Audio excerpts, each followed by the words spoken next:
বিসমিল্লাহির রহমানির রহিম। প্রিয় থার্ড ইয়ার শিক্ষার্থীবৃন্দ, আজকে আমি তোমাদের ম্যানেজমেন্ট অ্যাকাউন্টিং থেকে একটি ক্লাস নিচ্ছি। ম্যানেজমেন্ট অ্যাকাউন্টিংয়ের কস্ট কনসেপ্ট অ্যান্ড ক্লাসিফিকেশানস এই চ্যাপ্টারটা চলছিল। এই চ্যাপ্টারটা এখন আমরা শেষ করতে পারিনি, আর কয়েকটা ক্লাস নিলেই আমাদের এই চ্যাপ্টারটা শেষ হয়ে যাবে। আচ্ছা, আমি একটা অঙ্ক আজকে করে দিচ্ছি, বেশ ইম্পর্টেন্ট অঙ্কটা, বেশ কয়েকবার পরীক্ষা আমাদের এসেছে। The apex company produce different types of leather goods. The sales revenue for the year টাকা 12 লাখ। The cost of related different information during the year were as follows. Apex company produces different types of leather goods. আচ্ছা, different types of leather goods তৈরি করে। আচ্ছা, তারপরে এখানে কি বলেছে? দ্য সেলস রেভিনিউ, মানে ওই কোম্পানির এক বছরে বিক্রয়ের পরিমাণ দেওয়া আছে total 12 lakh. The cost related different, এই কস্ট যে কস্টের সাথে যে বিভিন্ন বিষয় যুক্ত আছে সেই কস্টগুলো নিচে কি দেওয়া আছে আলাদাভাবে। পার্টিকুলার্স, যে র মেটেরিয়াল পারচেস দেওয়া আছে 50,000, ফ্রেট ইন দেওয়া আছে 2,000, তারপরে opening work in process 80,000, opening finished goods 40,000, opening raw material, closing work in process, closing finished goods, closing raw material. আচ্ছা, প্রোডাক্টিভ ওয়েজেস, এই প্রোডাক্টিভ ওয়েজেসটাকে আমরা বলবো হচ্ছে ডাইরেক্ট ওয়েজেস বা ডাইরেক্ট লেবার। চেঞ্জেবল এক্সপেন্সেস দেওয়া আছে একটা, তারপরে factory overhead, selling expenses, general and administrative expenses, sales of scrap. আচ্ছা, আমাদের এখানে বেশ কিছু তথ্য দেওয়া আছে, বলে দিয়েছে প্রোডাক্টিভ ওয়েজেস। এই যে প্রোডাক্টিভ ওয়েজেস, এই প্রোডাক্টিভ ওয়েজেসটাকে আমরা বলবো কি ডাইরেক্ট ওয়েজেস।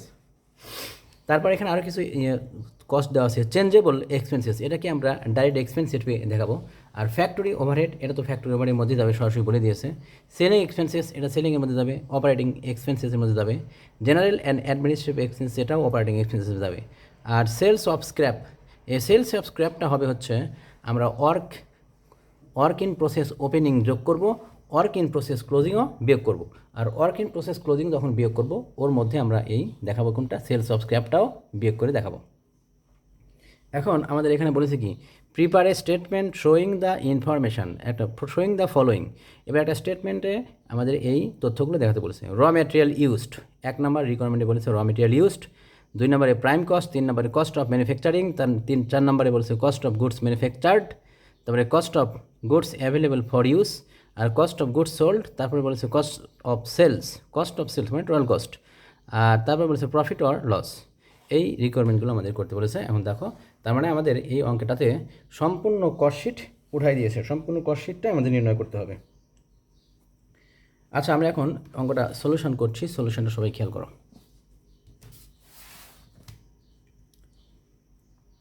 11 নম্বর অঙ্ক। আমরা প্রথমে যে কাজটা করবো সেটা হচ্ছে দ্য অ্যাপেক্স কোম্পানি স্টেটমেন্ট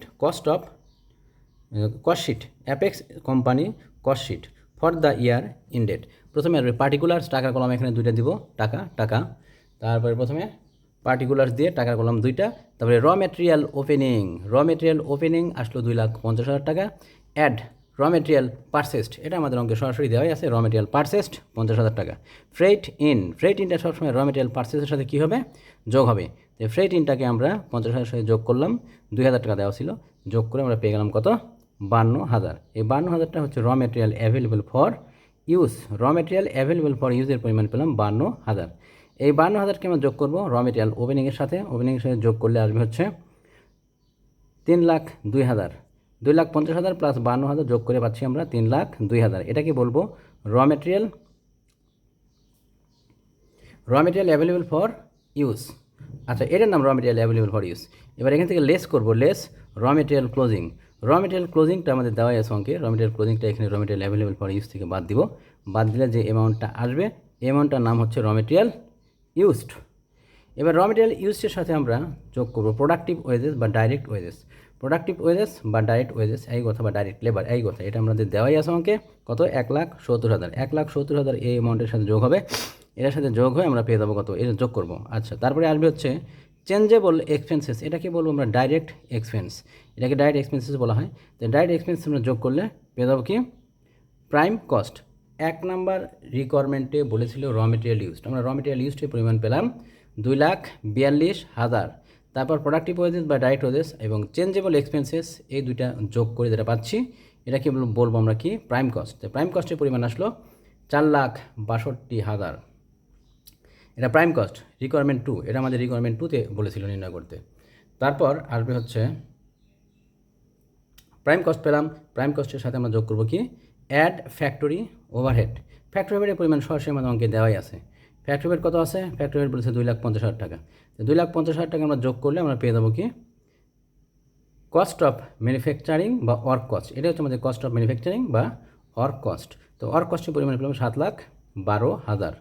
এর সাথে আমরা অ্যাড করব work in process opening. Work in process opening আমাদের অঙ্কে সরাসরি দেওয়াই আছে কত? 80,000।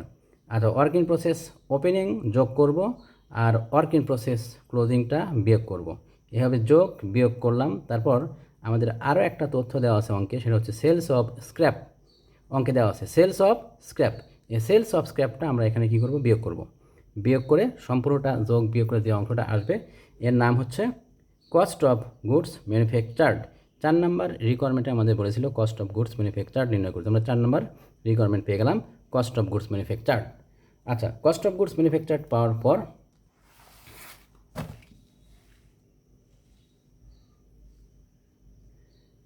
কস্ট অফ গুডস ম্যানুফ্যাকচার্ড পেলাম আমরা। এবার এর সাথে আমরা অ্যাড করব ফিনিশড গুডস ওপেনিং। ওপেনিংটা যোগ করব, যোগ করলে যেটা আসবে এর নাম হচ্ছে cost of goods available for use. আমাদের 5 নম্বর ওয়ার্কিংয়ে 5 নম্বর রিকোয়ারমেন্টে বলেছিল cost of goods available for use বের করো।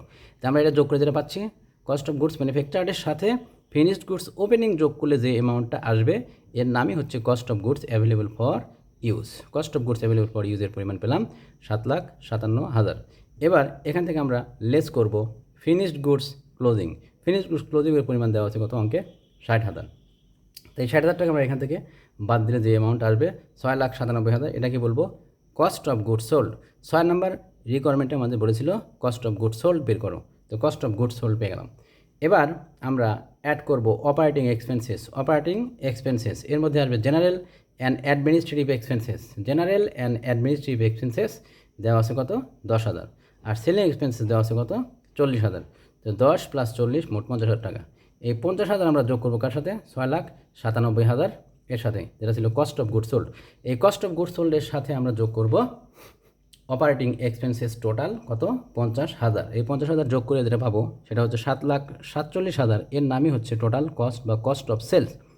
আমাদের 7 নাম্বার রিকোয়ারমেন্টে বলেছিল টোটাল কস্টের পরিমাণ নির্ণয় করো, কস্ট অফ সেলস নির্ণয় করো। তো কস্ট অফ সেলসের পরিমাণ পেয়ে গেলাম 7,47,000। এর সাথে আমরা অ্যাড করব প্রফিট। সেলসের পরিমাণ আমাদের অঙ্কে সরাসরি বলে দিয়েছে। সেলস কত? সেলস আমাদের অঙ্কে প্রথম লাইনে বলে দিয়েছে যে সেলসের পরিমাণ টোটাল 12 লাখ। এই সেলস দেওয়া আছে, টোটাল কস্টও আমরা পেয়ে গেছি। এখন সেলস থেকে টোটাল কস্ট বাদ দিলে, সেলস থেকে টোটাল কস্ট বাদ দিলে মাঝখানে আমরা পেয়ে দেবো কি? প্রফিট। তো প্রফিট আসলো 4,53,000। তো এই পাশে এই জন্য লিখে দিয়েছি ব্যালেন্সিং ফিগার। তার মানে কি 12 লাখ টাকার থেকে 7,47,000 বাদ দিলে আসে কত? 4,53,000। এই 4,53,000 টাকাই ছিল আমাদের কি? প্রফিট। আজকে এই পর্যন্তই। সবাই ভালো থাকো। আল্লাহ হাফেজ।